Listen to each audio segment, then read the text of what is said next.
Okay, so let's get it rolling. Welcome everybody to the March meeting of the Hillsborough-Wade CAC. And tonight we have four agenda items. We have a police report, an update from the Hillsborough Street Community Service Corporation, a presentation about artificial intelligence, and an update on rezoning cases in our CAC. And in particular, it's one rezoning case that's coming back, which you would have seen in some of the emails that have gone out in the last few days. But we'll start off with Officer Kevin Taylor giving us an update from the Raleigh Police.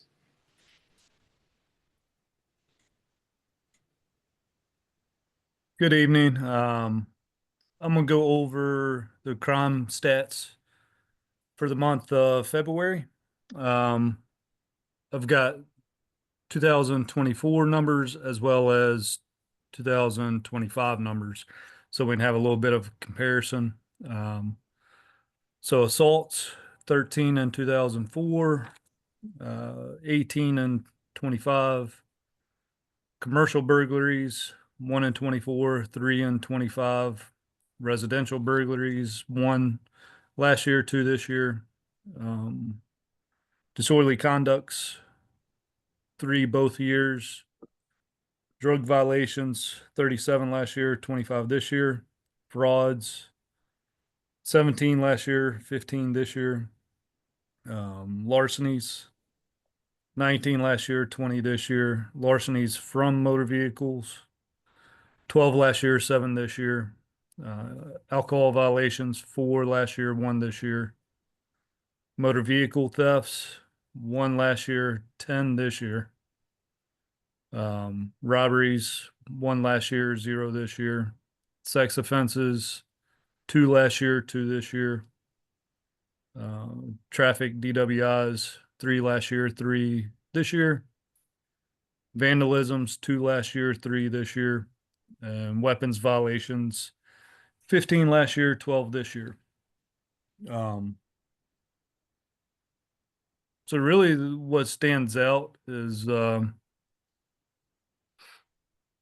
trying to go back through the numbers. There's one of them that stood out to me, the motor vehicle thefts being a 900% increase. That's quite a bit. Now, what time period are we? What's the time span for each of the two? 1 month. Okay. The entire month of February. Okay. So I mean, we have seen an increase in vehicle thefts throughout the whole city. So it's not just impacting your guys' neighborhood. So one of the big things is outside of being just Hyundais and Kias, being that theft of trend, we're seeing a lot of vehicles being left unlocked. Vehicles with the keys left in the car, spare key. Sometimes we're seeing, if it's a house with multiple cars, one person might have the key in one car, leave their car unlocked with the key to the other car inside. So they're able to break into one car, get into the other car due to the spare key in the other one. So we can I mean, the biggest thing is locking your cars. Don't leave spare keys in cars, stuff like that. I mean, given it is February, or the numbers were from February, February is generally a cold month. People go out to warm up the cars. Don't recommend doing that unless you have a remote start, especially if you're in leave it unattended. So, and to the vandalisms that you sent me the email about earlier. Right. That's what I was wanting to ask you about. Yeah, I can't say it's a pattern across the city. I think it probably is mostly related to people leaving Glenwood South, being intoxicated. But I mean, on here, it's even, we only have 3 reports of vandalisms for the whole CAC coverage area. Right.